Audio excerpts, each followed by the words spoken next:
Halo semuanya, pernah nggak sih ngerasain kerja udah banting tulang, lembur mulu, pas cek saldo rekening di akhir bulan, kok rasanya cuma numpang lewat doang? Kalau iya, kupasan kali ini pas banget buat kalian. Kita akan bongkar fenomena yang menyakitkan tapi nyata banget. Overworked tapi overdraft. Oke, jadi apa sih overwork tapi overdraft itu? Ini tuh bukan sekedar istilah keren ya, ini tuh realita pahit. Bayangin deh, energi kita diperas abis-abisan buat kerjaan, tapi di saat yang sama, duit hasil kerja keras kita juga diperas abis-abisan sama gaya hidup. Persis kayak lari di treadmill kan, capeknya minta ampun, tapi secara finansial, ya gitu-gitu aja, nggak maju-maju. Jadi, pertanyaannya kan, kenapa bisa begini? Kenapa kerja keras kita tuh rasanya nggak kelihatan hasilnya di rekening? Nah, sekarang kita bakal masuk ke fase diagnosis. Kita bakal bongkar 3 pembunuh senyap keuangan yang mungkin selama ini ngumpet di laporan pengeluaran kalian. Dan ini dia nih, 3 biang keroknya. Pertama, ada yang namanya pajak kenyamanan. Terus yang kedua, inflasi gaya hidup. Atau ya seringnya sih kita bilang self-reward yang kebablasan.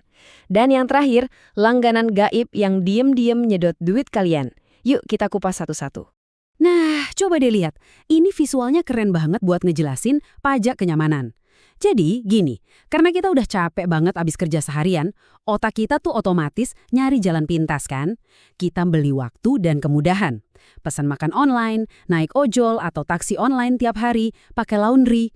Kelihatannya sepele satu persatu, tapi tanpa sadar, semua ini tuh kalau ditotal bisa makan 20-30% dari gaji bulanan kita. Serius, itu pajak tak terlihat yang kita bayar buat rasa capek kita. Nah, ini nih biang kerok kedua, inflasi gaya hidup. Atau aku lebih suka nyebutnya revenge spending, belanja balas dendam. Kalimat di slide ini familiar banget kan? Udah kerja keras, masa beli kopi 50.000 aja nggak boleh sih? Masalahnya tuh bukan di kopi 50.000-nya teman-teman, tapi ketika hadiah ini jadi kebiasaan harian. Nah disitulah pengeluaran mulai bengkak tanpa kita sadari. Pembunuh ketiga ini yang paling licik, beneran deh. Langganan-langganan gaib, mulai dari layanan streaming, aplikasi gym yang mungkin udah jarang disentuh, sampai penyimpanan cloud. Nominalnya kecil-kecil, dan karena motongnya otomatis, kita sering banget lupa. Coba deh iseng sekarang. Buka pengaturan langganan di HP kalian, terus totalin biayanya per bulan. Mungkin kaget sendiri lihat angkanya. Oke, kita udah tahu nih 3 penyebab utamanya. Sekarang waktunya kita ngaca. Kita lakuin diagnosis kilat buat nyari tahu di mana sih persisnya letak kebocoran di keuangan kita. Anggap aja ini lagi financial check-up. Sebelum kita lihat tabelnya, coba deh renungin bentar. Jujur sama diri sendiri. Dari semua masalah keuangan, gejala mana sih yang paling sering kamu alamin tiap bulan? Gaji yang selalu habis di tengah jalan? Atau tagihan yang numpuk terus? Jujur, di sini tuh langkah pertama yang paling penting. Yuk kita lihat tabel ini bareng-bareng. Coba dicocokin ya. Gejala kamu, gaji habis di minggu kedua. Nah kalau iya, penyebabnya udah jelas. Pengeluaran lebih gede dari pemasukan. Solusi instannya, coba deh pangkas biaya variabel kayak jajan atau hobi 30% aja. Atau mungkin kamu kejebak bayar minimum doang di tagihan. Wah, itu tandanya kamu udah masuk perangkap bunga pinjaman. Solusinya harus tegas. Stop semua cicilan baru sampai utang lama lunas, titik. Terus kalau tabungan gak nambah-nambah, kemungkinan besar kamu belum bayar diri sendiri dulu. Solusinya gampang, langsung set auto debit investasi pas hari gajian, biar gak keburu dipakai. Gimana?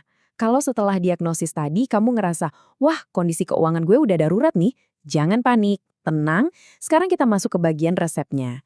Ini adalah langkah-langkah P3K finansial yang bisa langsung kamu lakuin buat ngambil alih kendali. Rencananya simpel kok, cuma 3 langkah. Pertama, audit total semua pengeluaran kamu 30 hari terakhir. Kedua, terapin aturan pakai tunai aja buat sementara. Dan ketiga, yang paling krusial, negosiasi ulang gaya hidup kamu secara sadar. Langkah pertama, audit. Coba buka mutasi rekening kamu, lihat baik-baik. Terus mulai pilah-pilah semua pengeluaran jadi 2 kolom, ingin sama butuh. Kopi mahal, taksi online, makan di luar, itu ingin. Cicilan rumah, belanja bulanan, bayar listrik itu butuh.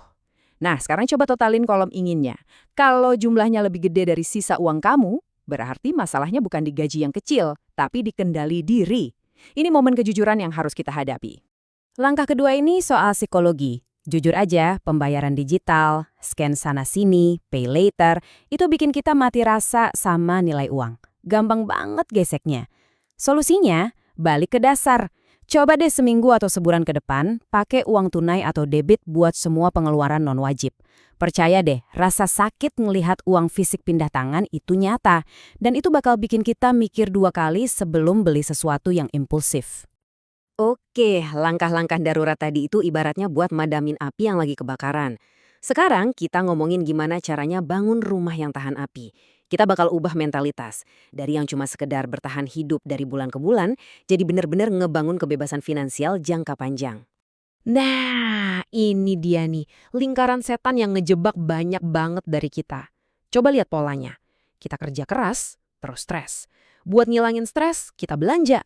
Belanja bikin kita bokek. Karena bokek, kita jadi harus kerja lebih keras lagi buat nutupin. Gitu terus. Capek banget kan? Tujuan utama kita ya keluar dari lingkaran ini. Terus gimana cara keluarnya? Ini jawabannya. Dana darurat. Punya simpanan senilai 3-6 bulan pengeluaran, itu game changer. Ini adalah jaring pengaman utama kamu. Obat paling manjur buat stres kerja. Kenapa? Karena saat kamu punya bantalan uang di bank, kamu kerja itu karena pilihan, bukan karena terpaksa buat bayar tagihan bulan depan. Kamu punya kuasa buat bilang enggak. Mulai aja dulu dari yang kecil, bahkan 100.000 sebulan. Yang penting konsisten dan otomatis. Bangun kebiasaan ini. Dan ini poin paling pentingnya. Coba deh kita renungin kutipan ini bareng-bareng. Tujuan kita kerja keras itu kan harusnya buat beli kebebasan. Kebebasan waktu, kebebasan milih, kebebasan pikiran. Tapi anehnya, pas kita kerja keras cuma buat ngejar gaya hidup yang lebih tinggi, uang itu malah jadi rantai yang ngebelenggu kita. Sebagai penutup, aku mau kasih satu tantangan, satu pertanyaan yang personal banget dan butuh tindakan nyata. Coba lihat lagi daftar ingin kamu tadi. Pilih satu aja, satu pengeluaran yang bakal kamu potong mulai bulan depan buat memulai perjalanan kamu keluar dari jebakan overwork tapi overdraft ini. Jawabannya ada di tangan kamu sendiri.